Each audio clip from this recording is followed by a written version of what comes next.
Bien, mis hermanos, pues vamos a estudiar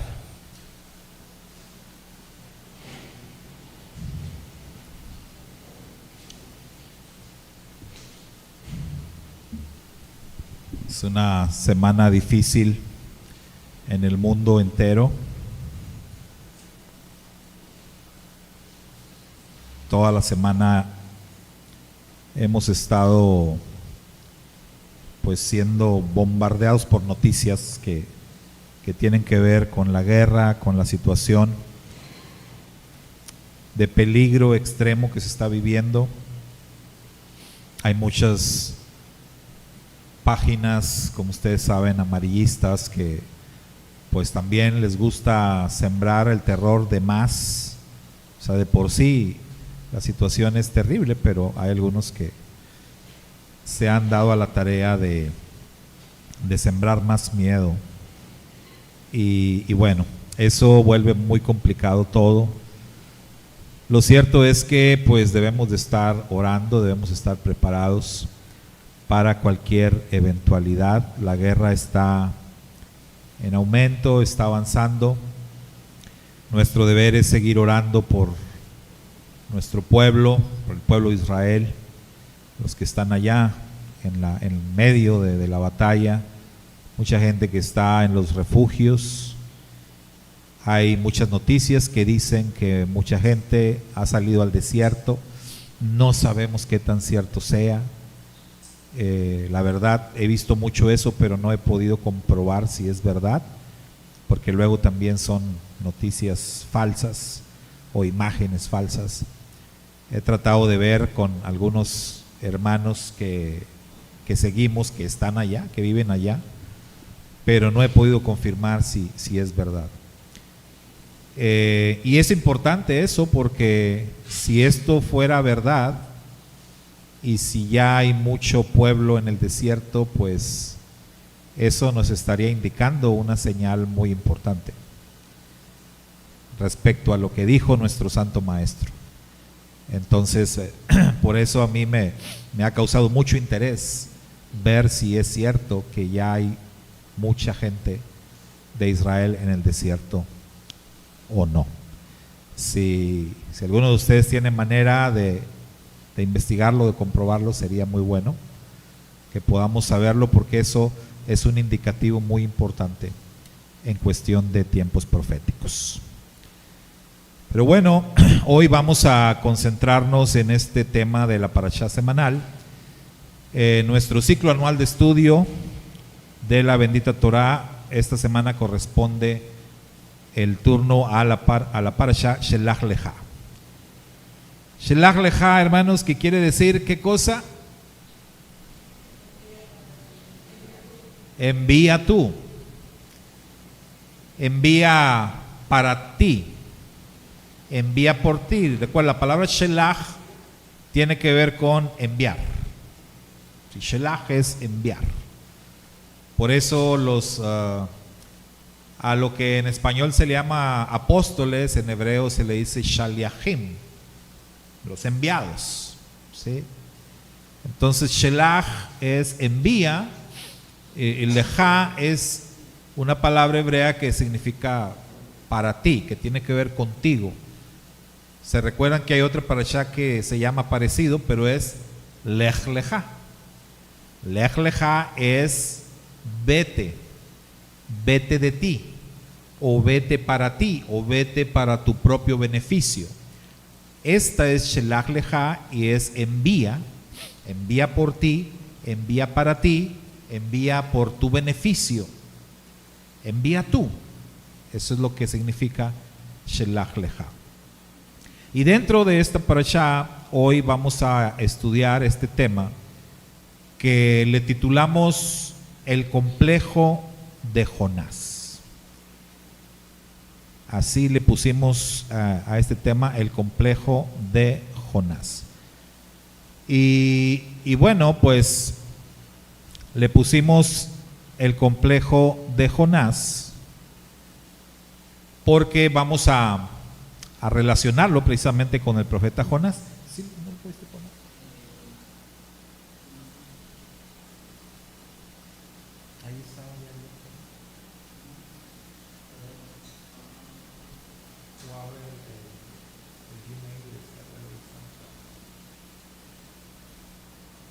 Bueno, este concepto, hermanos, ¿alguna vez lo han escuchado ustedes? El complejo de Jonás. ¿Nunca han escuchado ese? Quiero decirles que es un término que lo manejan en la psicología. O sea, es un término psicológico. El complejo de Jonás.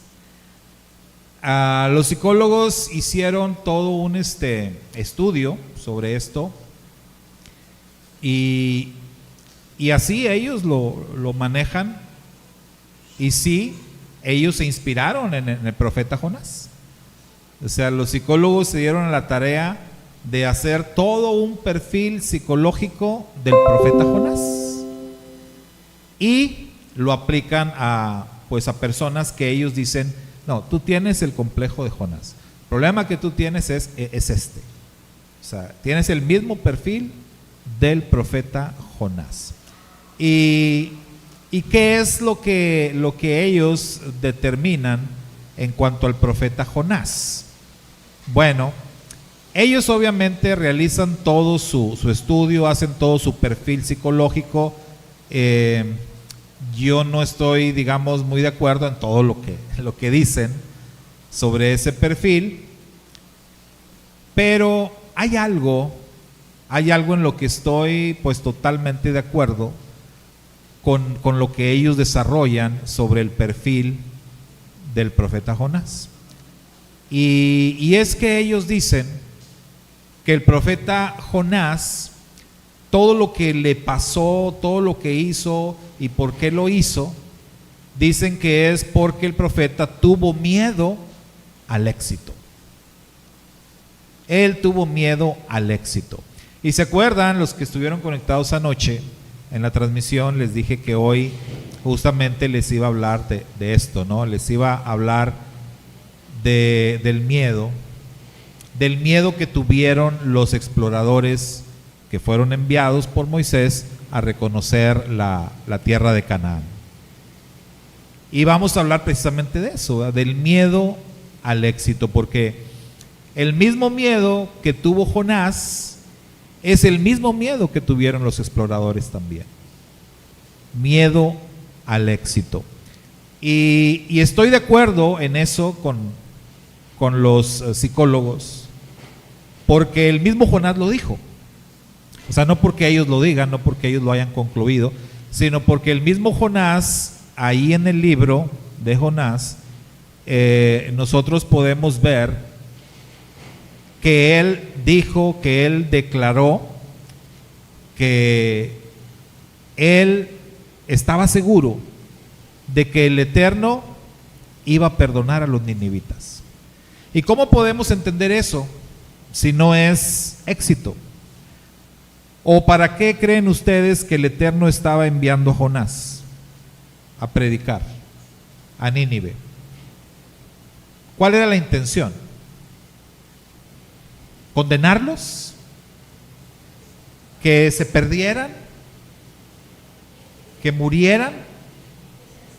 O sea, la intención del Eterno, hermanos, siempre fue perdonarlos. Siempre fue que ellos se arrepintieran. ¿Y ustedes creen que Jonás entendía eso, sí o no?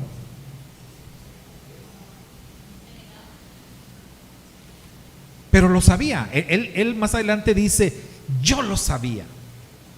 Lo sabía y por eso no quería ir. Porque sabía que tú eres un Dios misericordioso y que los ibas a perdonar. En otras palabras, Jonás sabía que su misión iba a tener éxito. Es decir, que su predicación iba a lograr que los ninivitas se arrepintieran. Pero Jonás no quería eso. Jonás no quería eso. ¿Qué es lo que quería Jonás? Obviamente, si no quería que se arrepintieran y se salvaran, entonces quería que no se arrepintieran y fueran condenados y fueran destruidos. Entonces, ¿se da cuenta el conflicto que hay ahí tan fuerte? Porque eso no era lo que el Eterno quería. Entonces hay un conflicto entre el Eterno y Jonás. Pero Jonás sabía, Jonás estaba seguro, pero él tuvo miedo al éxito. Y por eso huyó, por eso desobedeció, por eso se embarcó hacia Tarsis. Eso fue lo que lo movió, el miedo al éxito. Ahora, pues ¿cómo se relaciona esto, verdad, con nuestra parashá? Lo decíamos, ¿no? Los exploradores tuvieron el mismo problema que Jonás. Tenemos que repasar, hermanos, para poder entender, para poder estar seguros de que realmente ellos tuvieron miedo al éxito, porque usualmente cuando leemos esto, lo primero que nosotros pensamos o lo que apreciamos allí es que ellos tuvieron miedo de los gigantes, ¿o no? Nosotros vemos, pues, vieron gigantes y eso los llenó de miedo.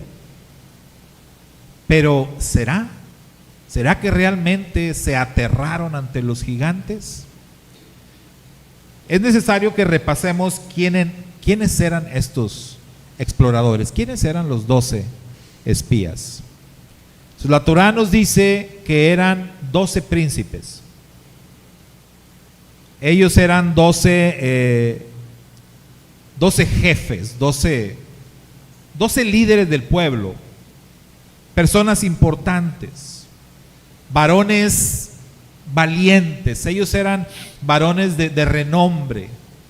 No fueron escogidos al azar nada más, a ver, tú y tú, no. Fueron seleccionados cuidadosamente. Ellos eran valientes, ellos eran guerreros. Ellos no eran cobardes. Ellos estaban, sin lugar a dudas, preparados para este tipo de situaciones, si no los hubieran enviado. Entonces, estos datos nos ayudan a nosotros poder darnos cuenta que era difícil realmente pensar que ellos fueron invadidos por miedo, digamos miedo al fracaso, porque aquí o tienes miedo a fracasar o tienes miedo al éxito.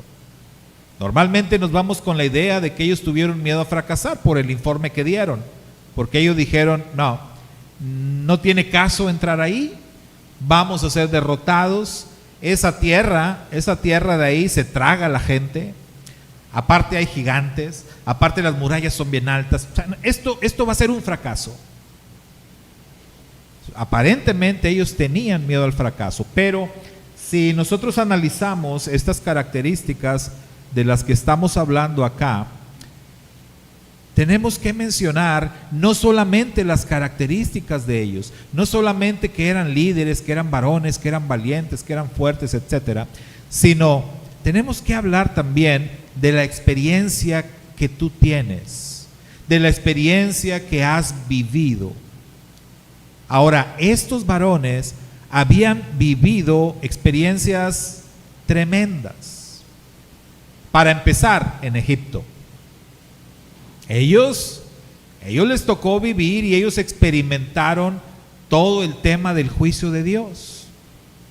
Ellos pudieron ver las maravillas de Dios, ellos pudieron ver lo que tanto cita la Torá, el brazo fuerte, extendido y poderoso del Eterno sobre Egipto.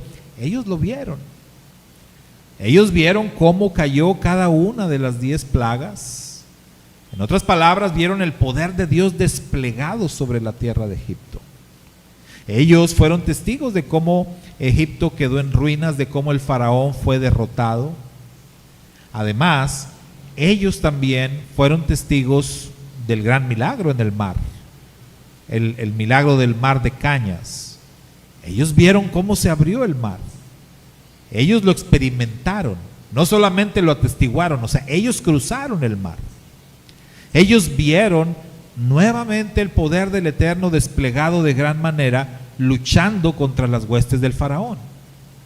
Ellos vieron cómo el ejército más poderoso del mundo, que era el ejército de Egipto, fue reducido a nada, allí en el mar de cañas.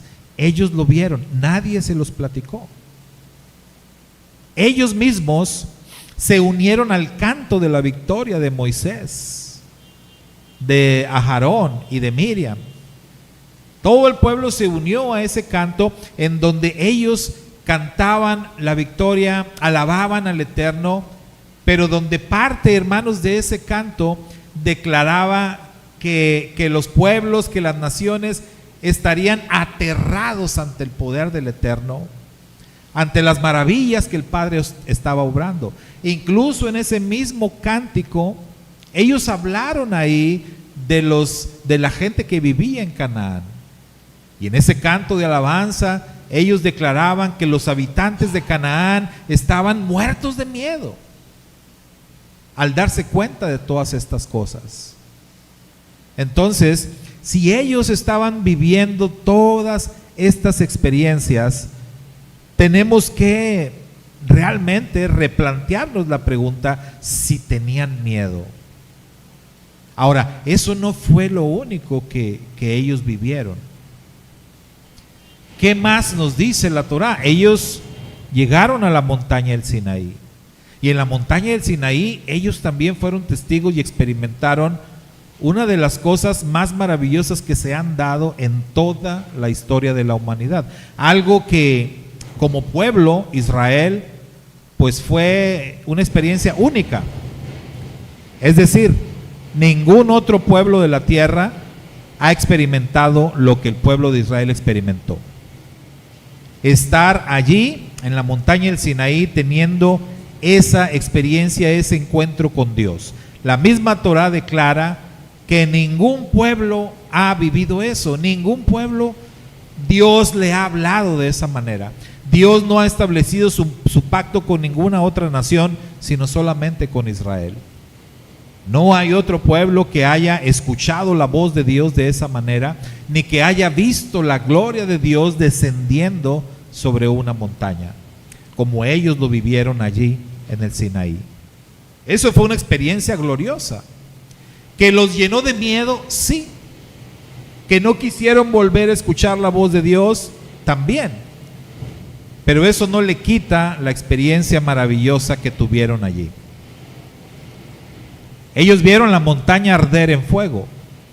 Ellos escucharon la voz de Dios que tronaba desde lo alto. Ellos vieron el humo, ellos vieron la gloria de Dios. Ellos recibieron la ley de Dios. Entonces todo esto seguramente estaba fortaleciendo la fe de ellos. Y pasaron todo un año completo y un poco más allí en la montaña en comunión con Dios, acampados ahí, y la gloria de Dios acompañándolos en todo momento.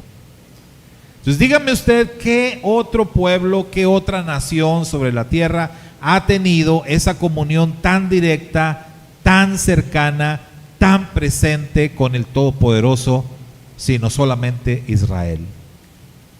Durante más de un año, la Shekinah, lo que conocemos como la Shekinah, la gloria de Dios, allí, al alcance de ellos. La nube de gloria cubriéndolos todo el tiempo. En el día, en la noche, la columna de fuego. La presencia divina en medio de ellos, en medio del campamento. Dígame usted si eso no te da ánimo, si eso no te da fortaleza, si eso no vigoriza tu fe. Porque si eso no lo hace, pues entonces ¿qué? Por eso nuestro santo maestro Yeshua decía: más bienaventurados los que no vieron y creyeron.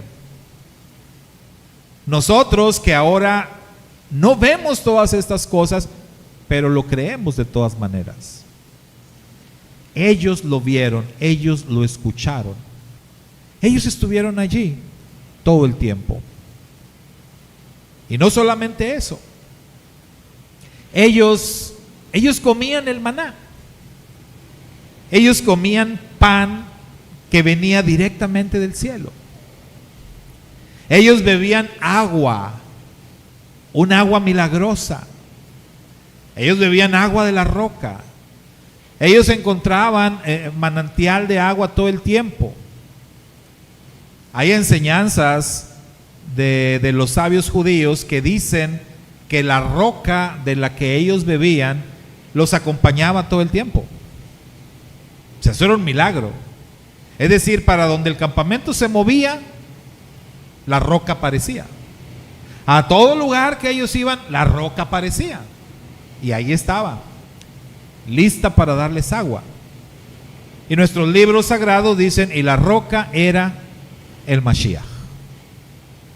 Entonces, comían milagrosamente, vivían milagrosamente, sus ropas se mantenían milagrosamente, libraron algunas batallas en el desierto y salieron adelante y salieron triunfantes. Fueron testigos de grandes milagros durante todo ese tiempo que ellos cruzaron o que estuvieron en el Sinaí, que después avanzaron por el desierto. Todo eso nos hace pensar, mis hermanos, que probablemente el miedo que ellos tuvieron no fue miedo a fracasar. O sea, tenemos que replantearnos la pregunta: ¿tuvieron miedo al éxito o tuvieron miedo al fracaso? Todo esto de lo que ellos fueron testigos nos llevan a pensar: difícilmente puedes tener miedo a fracasar cuando has tenido toda esta experiencia, cuando has visto tan de cerca el poder de Dios. ¿Cómo vas a tener miedo a fracasar? Debes de tener una fe grande, una fe fuerte, una fe que no se va a derrumbar tan fácilmente. Pero lamentablemente muchas personas en la historia del pueblo de Dios han padecido esta clase de miedo, el miedo al éxito. Mencionamos a Jonás al principio solo como un ejemplo, pero si nos ponemos a pensar o analizar la historia, podremos darnos cuenta de que ha habido más personas así. Y quizás si interiorizamos en nosotros mismos, podamos descubrir que incluso nosotros en algún momento de nuestra vida hemos tenido miedo al éxito en lugar de tener miedo al fracaso. Bien, continuamos. Vea, ¿en qué consiste esto que estamos diciendo? O sea, ¿en qué consiste el miedo al éxito? Ellos, hablo de los exploradores, y no los 12, porque sabemos que hubo 10 que dieron un informe negativo, hubo 2 que dieron un informe positivo. Digamos, hubo 10 que aparentemente no tenían fe, hubo 2 que sí tenían fe. Pero ¿qué es lo que estaba pasando? Bueno, ¿en qué consiste el miedo al éxito? Estos exploradores, al igual que todo el pueblo de Israel, con toda esta experiencia que ellos habían tenido en el desierto, con Dios tan cerca de ellos, comiendo, bebiendo, estando protegidos, muy cercanos al Padre Eterno, en cierta manera, ellos no querían que estas cosas cambiaran. Ellos no querían entrar a la tierra prometida y convertirse en una nación más. Ellos ya tenían la experiencia de Egipto, ellos ya sabían cómo se vive como nación, y en cierta manera ellos no querían enfrentarse a esa realidad. Veamos, para ellos la experiencia del desierto fue lo más parecido o lo más cercano a vivir en el cielo. ¿Están de acuerdo? Porque aunque era el desierto, la presencia divina estaba ahí de una manera muy fuerte. ¿Y qué es lo que hace, digamos, del cielo ese lugar maravilloso que es? La presencia de Dios. No es tanto lo que hay o no hay. La presencia de Dios es lo que convierte al cielo en ese lugar maravilloso al que todo mundo quiere ir. pero Dios estaba con ellos. Entonces, para el pueblo de Israel, la experiencia del Sinaí, la experiencia en el desierto, era el cielo. ¿Querían ellos dejar el cielo? No. ¿Cuál era el miedo al éxito? Precisamente que no querían dejar esas condiciones. ¿Podemos decir que era miedo al cambio? Sí. ¿Podemos decir que era miedo a salir de la zona de confort? También es aceptable la idea. Pero se traduce en miedo al éxito. Si realmente ellos hubiesen creído que iban a fracasar, pues igual lo haces, ¿no? Lo intentas y dices, bueno, fracasamos, ni modo, vámonos al desierto otra vez. En el desierto somos felices, estamos a gusto, estamos contentos. Pero no, ellos no querían intentarlo. Ellos tenían miedo de entrar a la tierra prometida, ganar la batalla, conquistar la tierra y convertirse en una nación como todas las demás. Tener que trabajar, tener que sembrar la tierra, tener que hacer todo lo que las demás naciones hacían. Es decir, dejar el cielo para vivir en la tierra. Dejar un mundo, voy a decir esta expresión, un mundo de fantasía para vivir en el mundo real. Eso era lo que ellos veían y era lo que ellos no querían que pasara. Ellos preferían seguir en el desierto. Ahora, ¿está mal eso? ¿Está mal que ellos quisieran permanecer en el desierto? ¿Está mal que ellos quisieran seguir viviendo de esa manera, con esa cercanía con el Todopoderoso? No. Claro que no, no podemos nosotros de ninguna manera decir que estaba mal, pero hay algo muy importante acá, y es la voluntad de Dios. ¿Qué era lo que Dios quería? Así como en el caso de Jonás, Dios quería para Nínive el arrepentimiento, la salvación. Acá, ¿qué era lo que Dios quería? ¿Cuál fue el plan desde el principio? ¿Qué fue lo que Dios había pactado con Abraham? ¿Qué el Eterno le había dicho a Abraham? Voy a levantar de ti una gran nación. Y ellos van a ser esclavos, sí, van a ser esclavos en Egipto, pero yo los voy a sacar de ahí y los voy a llevar hasta la tierra prometida. El plan desde un principio, hermanos, es que ellos tenían que ir a la tierra prometida. El plan nunca fue quedarse en el desierto. Aunque el desierto estuviera tan lindo con todo lo que estaba pasando, aunque el desierto te estuviera resultando muy benéfico, aunque el desierto te ofreciera todo, bueno, no el desierto, Dios, pero eso no era el plan. Ellos tenían que ir a la tierra prometida. El desierto era solamente una etapa y era entrenamiento para ellos. Entonces, ellos debían entrar a la tierra prometida, pero no querían. No querían, y en eso es que se traduce el miedo al éxito. No querían salir de la zona de confort. Y les decía, muchas personas consideradas muy consagradas les ha pasado lo mismo. Lo mismo que le pasó a estos 10 exploradores, a estos 10 príncipes, a estos 10 varones pues de renombre. Y ellos lamentablemente le transmitieron a todo el pueblo, a toda la nación, ese miedo.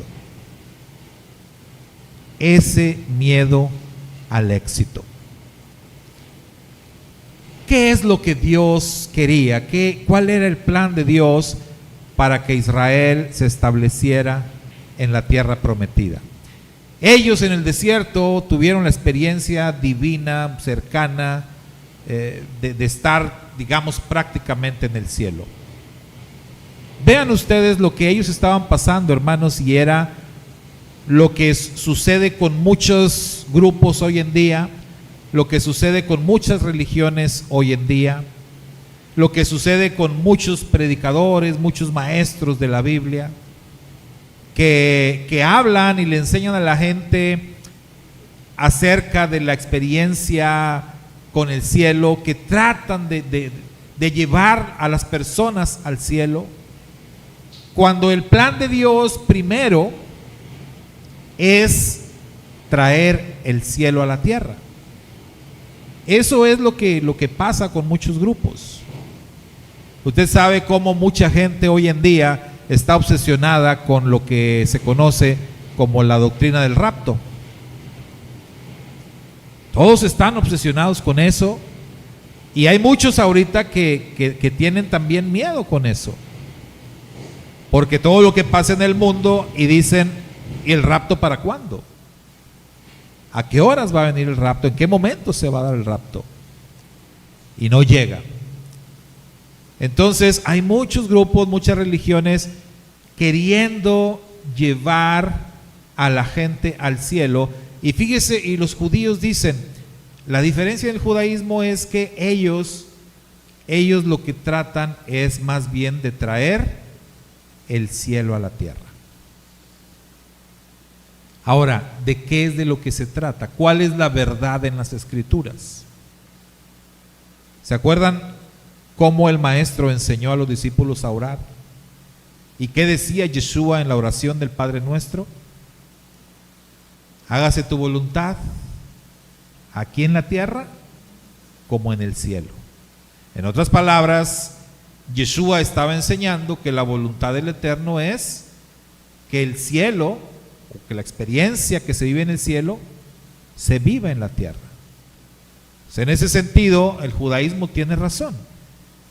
Esto no se trata de enseñarle a la gente o de despertar en toda la gente el deseo por irse al cielo, porque incluso hasta puede resultar una experiencia peligrosa.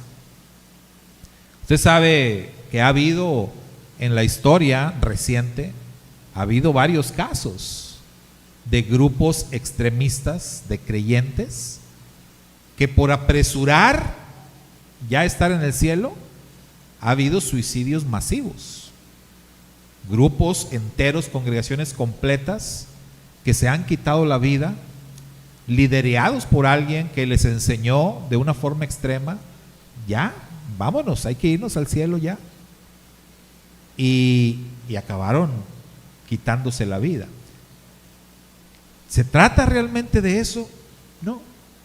Lo que vemos en la Torá es que el Eterno quiere traer el cielo a la tierra. Israel tenía que establecerse en la tierra de Canaán precisamente para enseñarle al mundo, para hacer luz a todos los pueblos, para hacer luz a todas las naciones, para ellos vivir una vida como nación de acuerdo a las normas establecidas por Dios. Por eso ellos estuvieron más de un año en el Sinaí recibiendo la Torá, recibiendo todas las instrucciones de Dios, recibiendo todas estas leyes que ellos debían observar, que debían de guardar.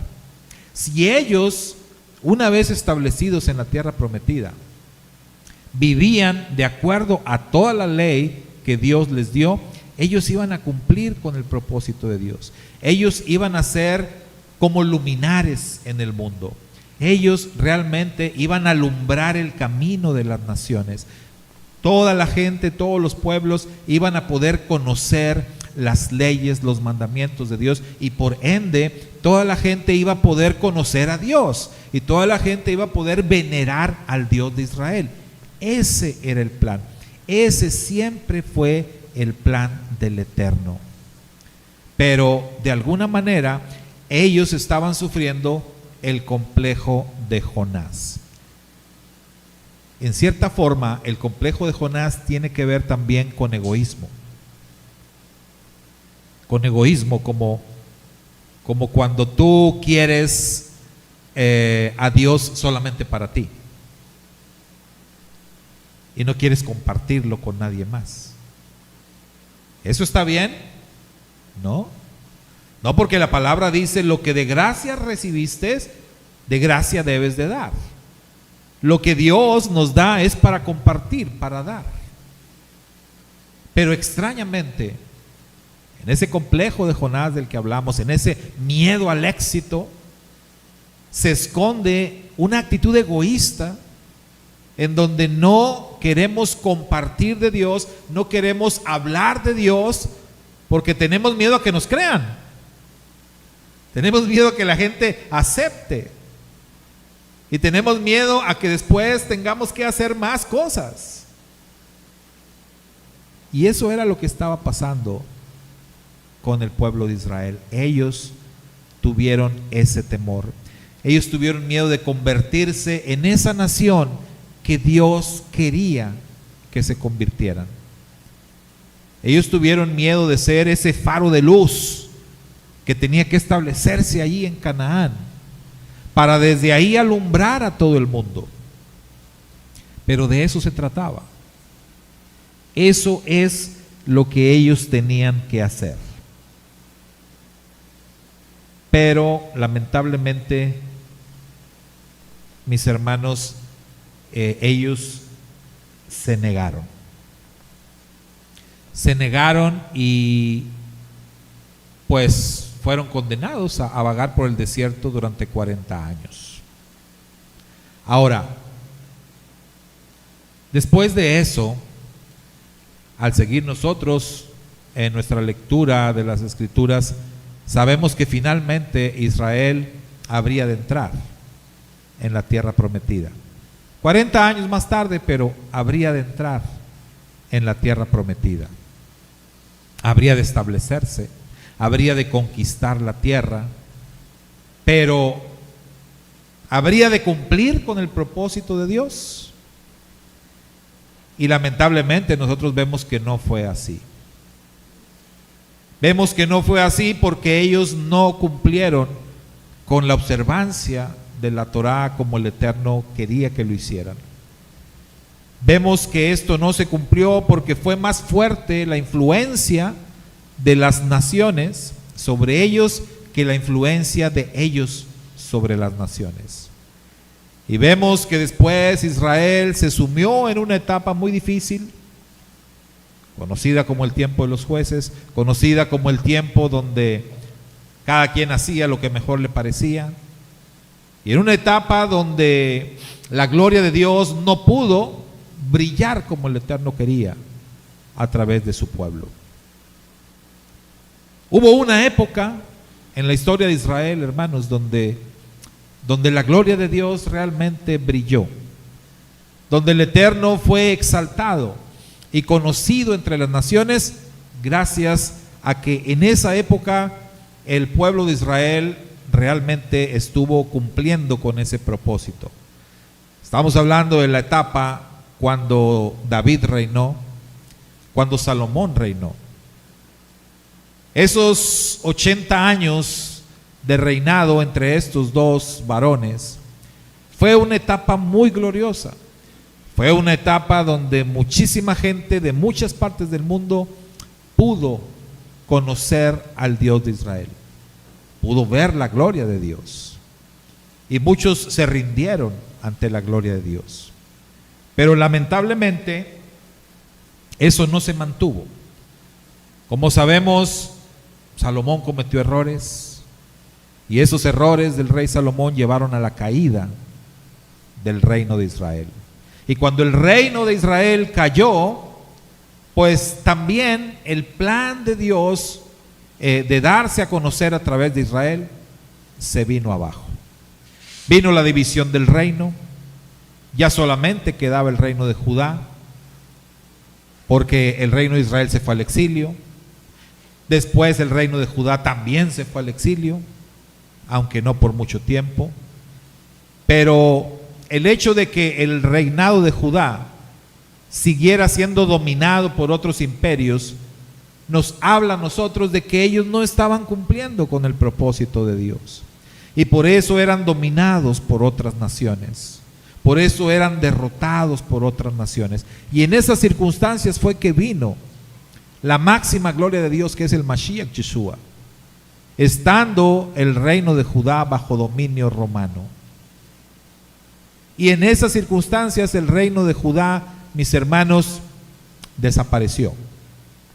Fue enviado al exilio, ya no por 70 años, sino por muchos siglos.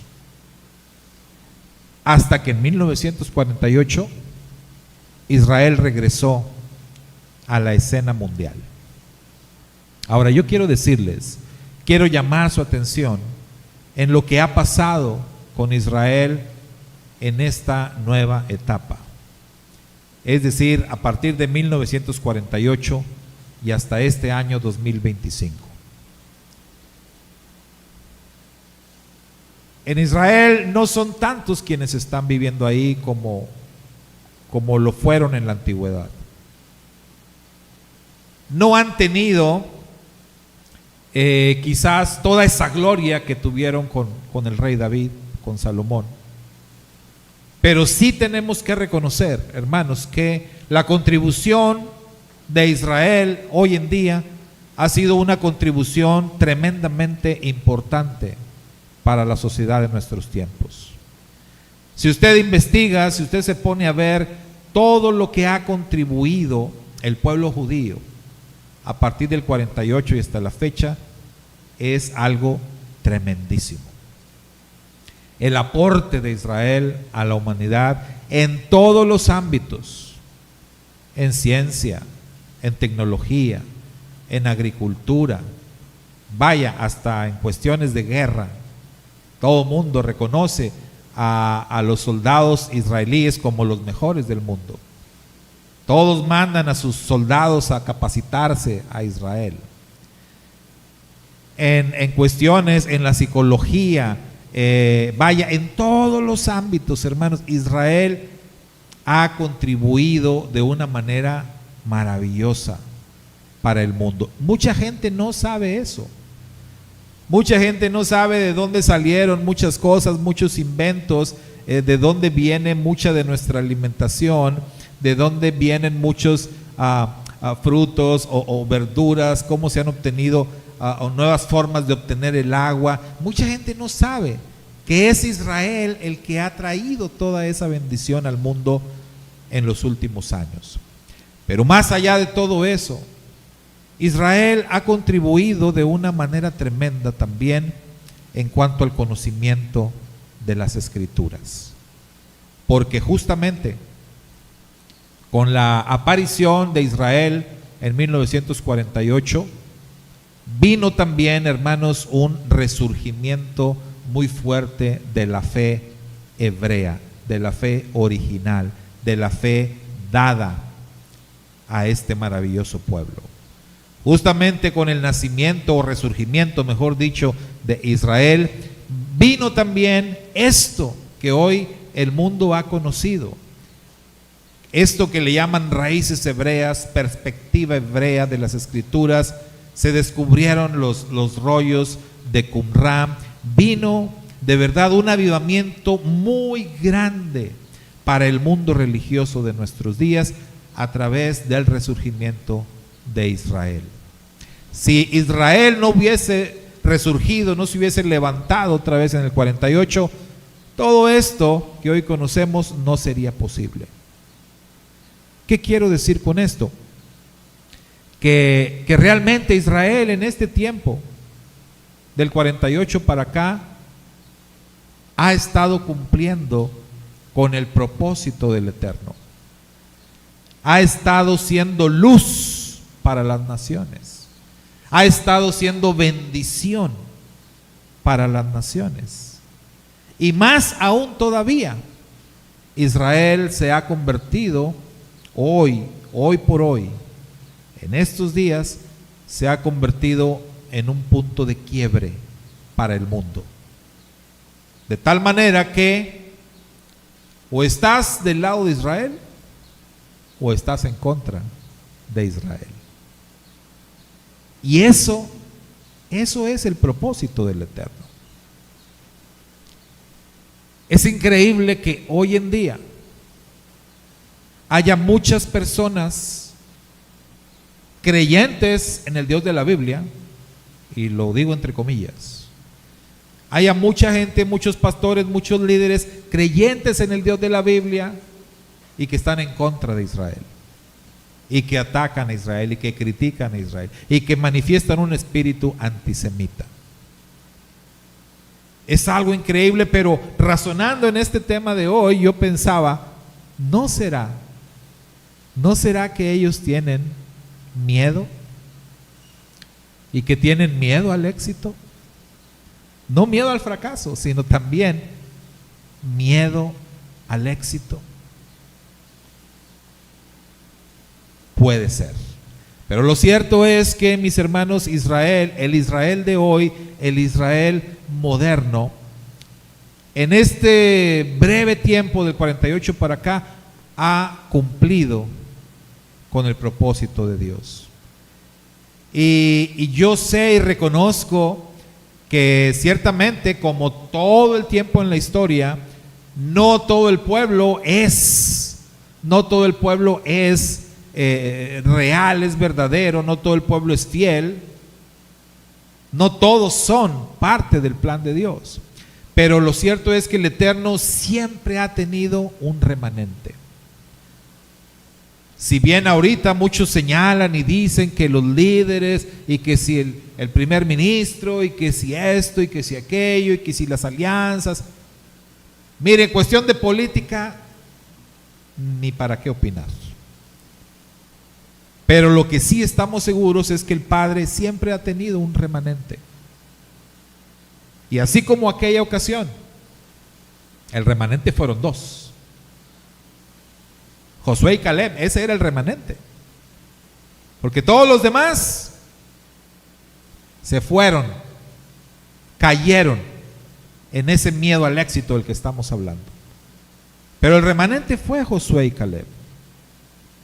El Padre siempre ha guardado un remanente, y yo creo firmemente que en este resurgimiento de la nación de Israel hay un remanente. Pero más allá de eso, entre las naciones hay un gran remanente disperso entre todas las naciones, pero está el remanente de Dios. Porque cuando Israel, digamos, no supo cumplir con el propósito de Dios desde allí, desde la Tierra Santa, pues por eso Dios los envió al exilio, porque el propósito de Dios se tiene que cumplir sí o sí. ¿Se acuerdan lo que pasó con los discípulos, verdad? También en la congregación del primer siglo. ¿Qué les había dicho el Eterno? Van a ser mis testigos, Jerusalén, Judea, Samaria y hasta lo último de la tierra. Ellos se habían quedado en Jerusalén nada más. ¿Por qué no habían salido de Jerusalén? ¿No creen que les estaba pasando lo mismo que a Jonás? Lo mismo que a los exploradores. Por eso les decía, mucha gente consagrada ha experimentado esto. Oye, pues nos está yendo con ganas aquí en Jerusalén, ¿para qué vamos más para allá? ¿Ves que el Eterno dijo que tenemos que ir? Es que aquí estamos a gusto, aquí nos va muy bien. Pero no, tenemos que ser más como Felipe. A Felipe le estaba yendo muy bien en Samaria, ¿se acuerda? Libro de los Hechos, capítulo 8. Felipe le estaba yendo muy bien en Samaria, gran avivamiento, gente arrepintiéndose, gente creyendo, Felipe predicando, todo de maravilla. Pero el Espíritu viene y le dice a Felipe, bueno, ya déjale ahí, vámonos, vas a ir conmigo al desierto, allá en el camino para Etiopía, allá le vas a ir a hablar a una persona. Él pudo haber dicho, Señor, pero una persona, un etíope, allá al desierto, pues si aquí tengo mucha gente. Pero tenemos que hacer lo que Dios dice. No tener miedo al éxito, menos tener miedo al fracaso. O sea, aquí se trata de no tener miedo, se trata de hacer la voluntad de Dios. Cuando los creyentes en Jerusalén no hicieron lo que tenían que hacer, ¿qué vino? La persecución, la prueba. O sea, Dios nos tiene que empujar a hacer lo correcto. Hermanos, Israel en esta época del 48 al 2025 ha sido un pueblo que ha aportado mucho, que ha sido luz y que ha cumplido en muchos aspectos la voluntad de Dios. ¿Saben por qué? Porque si usted revisa la historia del 48 para acá, este pueblo, esta nación resurgida, no ha tenido probablemente ni un día de paz. Han sido hostigados desde el primer día en que resurgieron como nación. Han sido hostigados, atacados, perseguidos, criticados todo el tiempo. Han tenido que luchar siempre por sobrevivir. Y usted sabe lo difícil que es para el pueblo judío en todo el mundo. El pueblo judío es criticado, es atacado. No sé si les ha tocado ver el testimonio de una actriz que se llama Gal Gadot. ¿Sí, se llama así? Gal Gadot. Ella da un testimonio y véalo, ¿no? Ella es una mujer muy importante, muy reconocida por su rol como actriz, reconocida, pero ella se para en una audiencia y dice: me llamo Gal Gadot y soy judía. Y luego ella empieza a hablar y empieza a decir: qué complicado es esto, qué difícil es pararte y decir soy judío. Porque esa frase, esas palabras tienen un efecto devastador en mucha gente. O sea, muchas personas ya por el hecho de considerarte judío, ya, todo cambió. Mucha gente te va a ver mal. El mundo está entrando en esa etapa en donde Israel ha dividido las opiniones. Y en donde si tú te ven como simpatizante de Israel, la gente te va a atacar. Y si no me cree, pues haga la prueba. Yo posteé una foto hace unos días ahí en Facebook y pues ahí salen, ¿verdad?, personas inmediatamente a decir o a cuestionar. Algunos no me lo escriben ahí, pero me mandan mensajes privados y ay, ¿cómo que Israel? Y digo, bueno, ¿a poco yo te ando cuestionando porque apoyas al gobierno de izquierda o qué sé yo, ¿no? Israel está dividiendo al mundo y así tiene que ser. Así es como tiene que ser, porque lo que viene, hermanos, lo que viene a continuación es precisamente que el Eterno va a separar las ovejas de los cabritos en todo el mundo. Y en esta etapa, porque allí está en Mateo 25 el juicio de las naciones, se va a decidir este tema en base a cómo tú veas a Israel, al pueblo ungido de Dios, de cómo tú lo veas, de cómo tú lo trates, si estás a favor o si estás en contra. Y eso va a decidir para las naciones quiénes van a ser ovejas y quiénes van a ser cabritos. Pero Israel en esta etapa no está teniendo miedo al éxito. En esta etapa ellos están haciendo lo que tienen que hacer, pero recalco, porque lo han hecho hostigados, lo han hecho perseguidos, lo han hecho atacados, lo han hecho bajo mucha presión del mundo. Y esa presión va a aumentar todavía más, porque todavía no empieza lo más fuerte de la persecución. Recuerde usted que el libro del Apocalipsis dice que vendrá un momento en el cual el dragón va a perseguir a la mujer por el desierto. Por eso les dije hace rato, hay que ver, comprobar si es cierto esto de que ya están huyendo al desierto, porque en el momento que esto pase, literalmente estamos hablando ya de ese momento profético donde la gran persecución empezará. Pero Apocalipsis dice que no solamente la mujer es perseguida, ¿Qué dice Apocalipsis?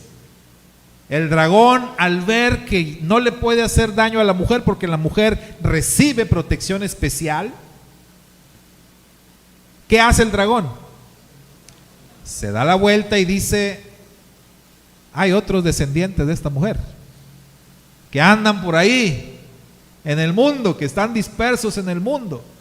Y el dragón se va contra los otros descendientes de la mujer. ¿Y qué dice Apocalipsis? ¿Quiénes son los otros descendientes de la mujer?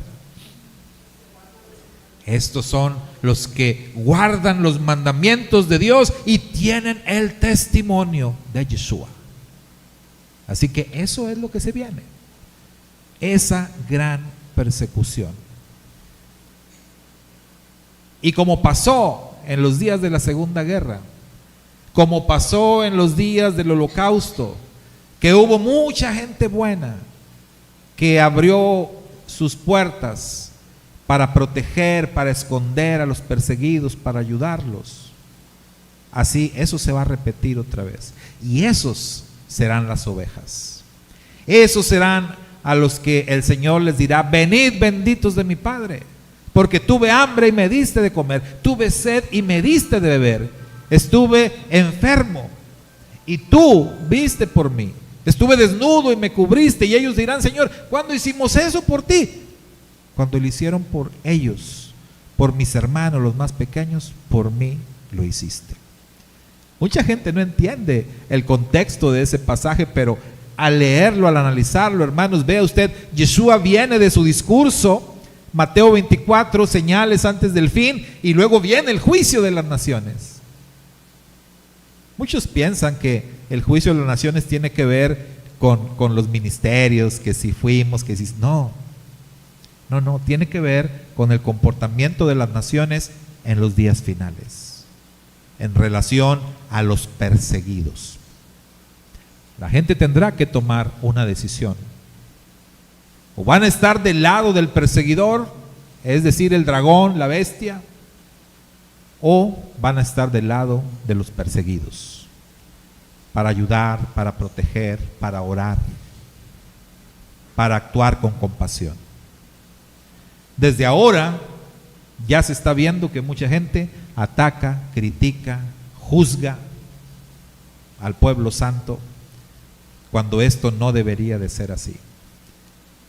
Debemos aprender de la actitud de David Hamelech, David, el rey de Israel, aquel varón conforme al corazón de Dios, y la actitud que él tenía hacia Saúl. Saúl, que se había convertido en un tremendo malvado, en alguien de lo peor, en alguien que quería asesinar a David. Saúl, que se había convertido en alguien desechado por Dios. Sin embargo, David se acuerda cuál era la actitud para con Saúl.